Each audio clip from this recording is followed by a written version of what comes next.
think that we're some kind of final examination as to whether human beings are qualified to take on the responsibility we're designed to be entrusted with. And this is not a matter of examination of the types of governments, nothing to do with politics, nothing to do with the economic system. It's to do with the individual. Does the individual have the courage to really go along with the truth? Amanda Joy, wonderful to see you. It's morning for you, it's evening or afternoon for me. You're in California. Whereabouts in California are you, firstly? I am just north of San Francisco on unceded Miwok territory, also known as San Rafael. Part of the story here is going to be around what the Buckminster Fuller Institute is doing and the concept of regenerosity. And I'd love to start with that, but I'd love then to go into something of your own personal story, because you seem to be involved in so many different aspects of this area of discussion. Can you talk a little bit about the Institute and Buckminster Fuller and your role as an executive director there? Happy to. Thanks so much for inviting me to join. So Buckminster Fuller Institute is 38 years old. It is an institute founded right when Buckminster Fuller passed away in the early 80s. And it is to preserve his legacy and really to continue his work. So Buckminster Fuller, for those who aren't familiar, was considered the Benjamin Franklin of the space age. He was a kind of Leonardo da Vinci type, using the principles of nature in order to design artifacts and different ways of thinking that would enable the world to work for 100% of humanity in the shortest possible time through spontaneous cooperation, we like to say. And so we're continuing his work by finding folks today who are also tuning into those same fundamental principles and laws of nature, and what Buckminster Fuller calls design science, which is kind of taking design to that next level, making a science of it, and really looking to ecology as the main science of inspiration for tomorrow's technology. We talked a lot about we'll build all the right tools for all the wrong reasons first. And that he said in about 1974 or so that we crossed this threshold of actually having the technological capability of taking care of everyone on the planet at a higher standard of living than any had ever known. We just needed to convert that technology over from weaponry to livingry. And so he said it would take about 50 years for the world to catch up to, so do the math, we're right there, to that kind of, win for all game dynamic instead of a zero sum game dynamic. I like to say we upcycle yesterday's technology for tomorrow's omni success. One of the themes that the Institute has been developing and promoting is that of regenerosity. Can you say a little bit about what that means for you and how you're making that a reality? Yeah, so Buckminster Fuller talked about the importance of regeneration. He said the world around us is the eternally regenerative universe. So it's kind of, that's the base state, is this self-healing,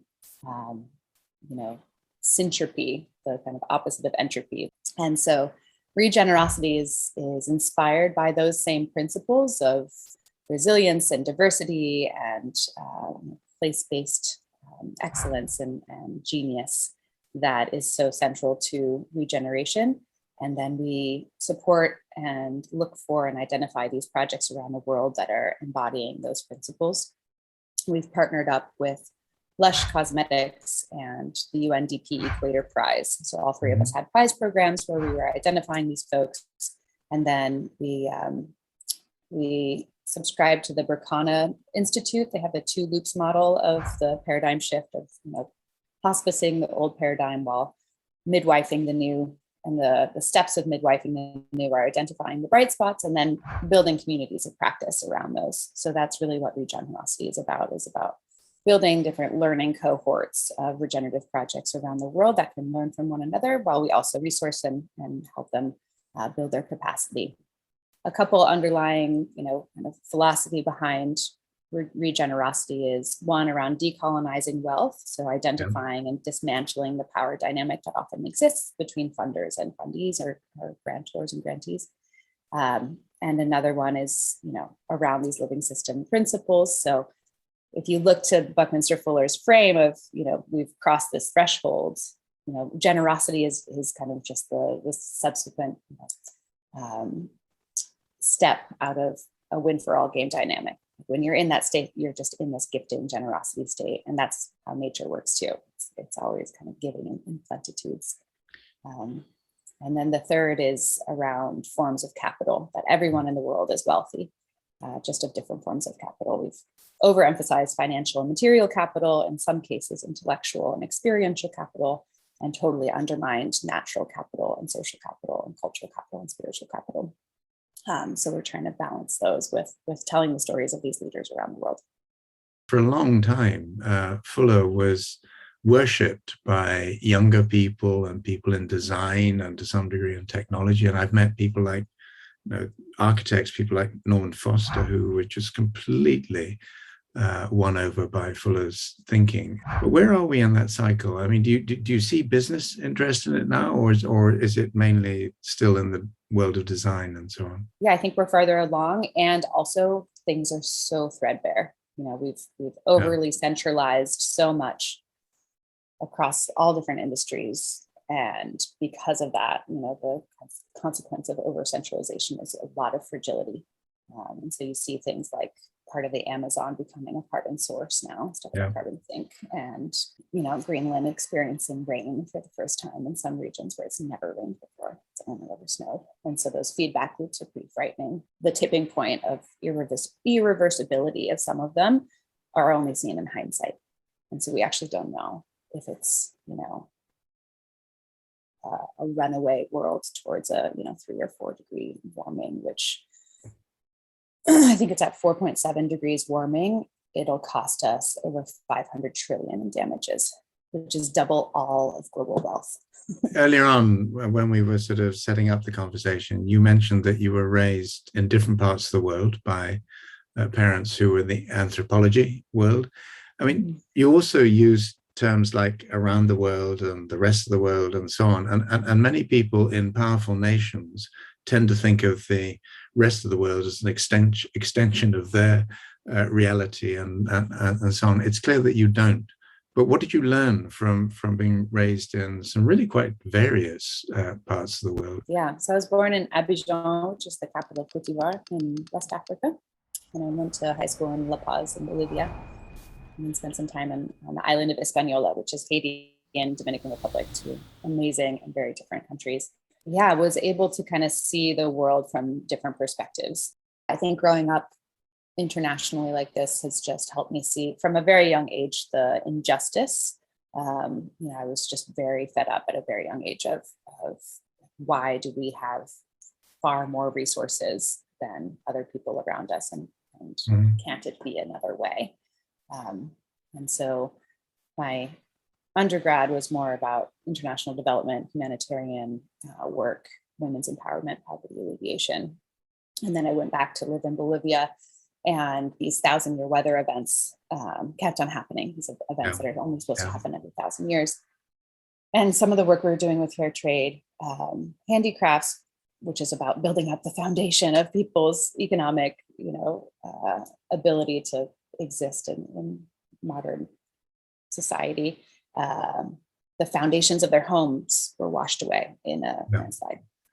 And luckily no one was hurt, but all of this work that we had done was washed away. And so I was like, okay, dedicated, my life mission now is to reverse global warming in my lifetime by accelerating nature-inspired solutions that result in cascading benefits. And that's what I've been doing. Well worth embracing, and we all depend on the outcomes. But you mentioned a moment ago women's empowerment and indirectly women's education, girls' education, and so on. And you worked with Paul Hawken on Project Drawdown, and it was very clear from that analysis that girls and women were absolutely central to this. How did all of that evolve? How did you meet Paul? How did the project develop? Yeah, I was teaching a course at Presidio Graduate School here to MBA students, and invited Paul to come be my guest lecturer. And then eventually we ended up teaching the course together after several semesters of having him in. And it was through that work, teaching the students kind of was the Principles of Sustainable Management class, which was, where is the world right now and what can we do about it, which is kind of a whole degree in itself. And I just kept on looking out and saying, who has the plan? Where do we go from here? How do we actually get to 350 parts per million again? And there's some consensus around energy, different, net zero commitments and projections. And so, Paul and I came together in 2013 and created Drawdown, and the women's empowerment and girls' education part of it a lot of it is around family planning. The projections for 2100 are somewhere between 6 billion and 16 billion people on this earth. So that's a 10 billion delta. And that's all about kind of the next decade of choice of if women can space or have less children within their families. And so much of that is about girls' education and enabling them to be empowered to make those choices. So that's the root of all of that. And the cascading benefits are wild. Women invest in their local economy more. They're just able to transform. We've talked about interdisciplinary education and everything going with it for a long time. I mean, decades now. Where in this world of ours do you currently see educational institutions taking on this system change agenda in a way that is for generalists, not just specialists, but ideally, presumably, optimizing the relationships between the two? I hear of new programs all the time that are really exciting. When I started Presidio in 2009, there was only a handful of choices, but now there's a PhD at Carnegie Mellon University on transition design. How do we design for this whole global transition? And it's, about economics and politics and biology and everything. So you're seeing more of these. ASU has, a new program, it seems, every year.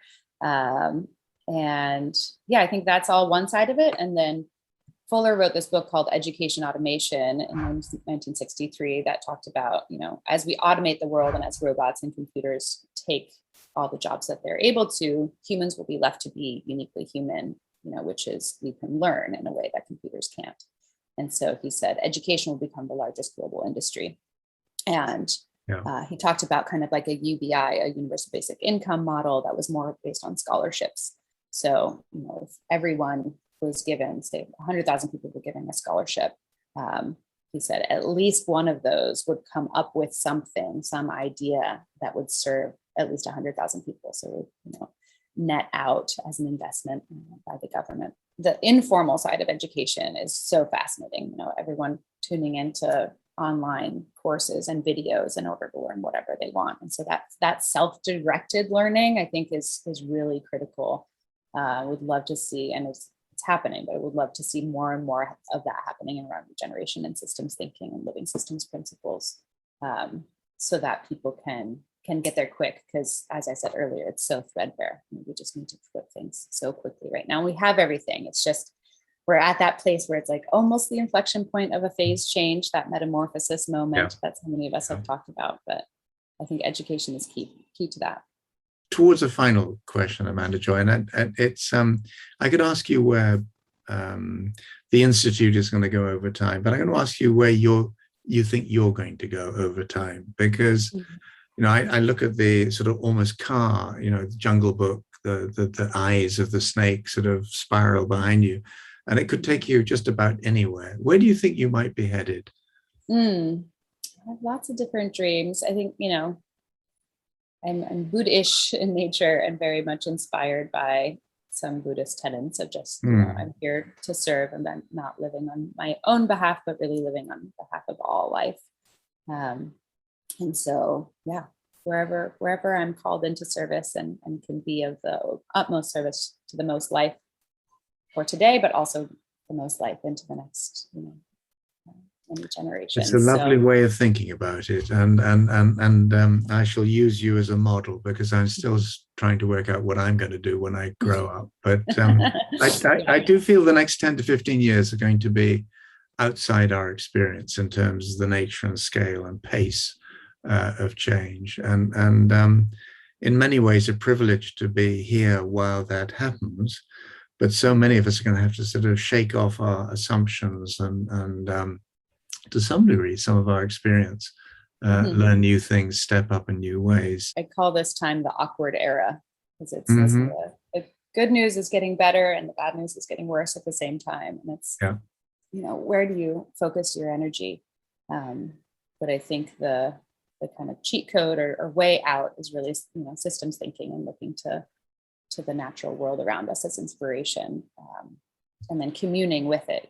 How as we reforest the world, we used to have 6 trillion trees, now we only have 3 trillion. As we do all of this terraforming and bring in trees into agriculture systems for agroforestry and everything, we can repattern ourselves and escape the awkward era. And huge insight from Drawdown, which I think is not told enough, is it's reversing global warming. It's getting to cooling again in our lifetime. And so knowing that this time can be temporary is so inspiring to me. It brings me so much joy, instead of the common narrative, which is like, what flavor of apocalypse is it going to be? How bad is it going to get? Is it going to be this type of Armageddon or that type? Instead of that, it's like, what if it's more beautiful than we could imagine? And as we solve for this warming, we actually solve for all of these other problems and bring a just and thriving. Inspirational. Huge thanks. And until soon, I hope. Thank you. It is highly feasible to take care of all of humanity at a higher standard of living without having anybody profit at the expense of another, so everybody can enjoy the whole earth.